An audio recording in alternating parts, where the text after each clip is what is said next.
पहला पहली एक होटल में डकैती हो गई। चोरी की जांच के लिए जासूस मेहुल को बुलाया गया। मेहुल ने 4 लोगों की पहचान की और उनसे पूछताछ की, जिसमें पहला व्यक्ति बोला, मैं अपने कमरे में सो रहा था, मुझे डकैती के बारे में कुछ भी पता नहीं है। दूसरा व्यक्ति बोला, मैंने चोर को देखा था, वह एक मुखौटा पहना हुआ था, वह इतनी जल्दी भाग गया कि मैं उसे पकड़ नहीं पाया। तीसरा व्यक्ति बोला, मैंने भी चोर को देखा था, मैंने होटल के बाहर उसका पीछा भी किया, लेकिन मेरा चश्मा फॉग किया, इसलिए मैं यह नहीं देख सका कि वह कहाँ गया था। और चौथा व्यक्ति बोला, बाहर बहुत ठंड थी, जब मैंने शोर सुना तो मैं अपने कमरे में था, लेकिन जब मैं बाहर आया तो कोई नहीं था। इन 4 लोगों में से एक चोर है। क्या आप दिमाग लगा सकते हैं कि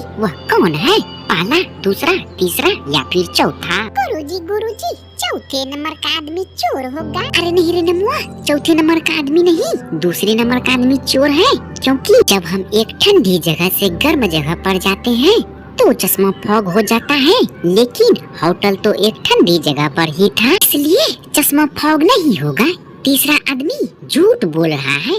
यहाँ फॉग का मतलब चश्मों से धुंधला दिखाई देना होता है, समझे? दूसरा, पहली इशिका पार्क में घूमने गई थी, तभी किसी ने उसका पर्स खींचकर भाग गया। इशिका मदद के लिए पुलिस स्टेशन गई। उसने पुलिस अधिकारी को सूचित किया कि मैंने चोर के चेहरे को नहीं देख सकी, लेकिन उसके लाल भूरे बाल थे और चेहरे के बाईं ओर एक जन्म का निशान था। पुलिस अधिकारी ने इशिका को 3 अपराधियों के पास लेकर गया, जिसको अभी अभी पकड़ा गया था, लेकिन इशिका चोर को पहचानने में सक्षम नहीं थी, इसलिए उसने डिटेक्टिव मेहुल को बुलाया। मेहुल पुलिस स्टेशन पहुंचा और चारों ओर एक नजर डाली और वह तुरंत समझ गया कि चोर कौन है। क्या आप दिमाग लगा सकते हैं कि इनमें से किस नंबर का व्यक्ति चोर है? गुरुजी, 2 नंबर का व्यक्ति चोर होगा। अरे नहीं रे नमुआ, 2 नंबर का व्यक्ति नहीं, 4 नंबर का व्यक्ति चोर है,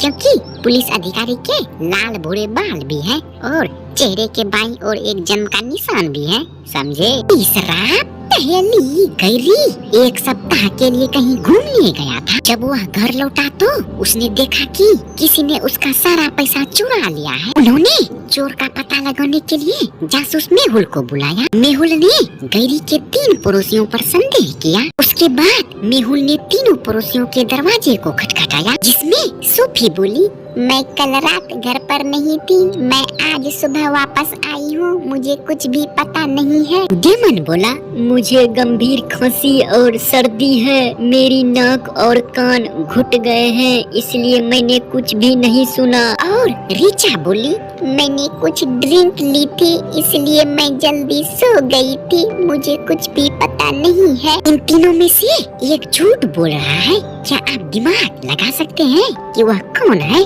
सोफी, डेमन या फिर रीचा? गुरुजी, मैं दिमाग नहीं लगा पाऊंगा। अरे नमुआ, दिमाग नहीं लगा पाओगे तो समझो, इसमें डेमन झूठ बोल रहा है, क्योंकि डेमन ने कहा कि उसकी नाक और कान घुट गए हैं, वह कुछ भी नहीं सुन सकता। फिर उसने मेहुल द्वारा खटखटाया गया गेट की आवाज को कैसे सुन लिया? वह झूठ बोल रहा है, समझे? आशा है कि ये सब पहेलियों में आप दिमाग लगा लिए होंगे।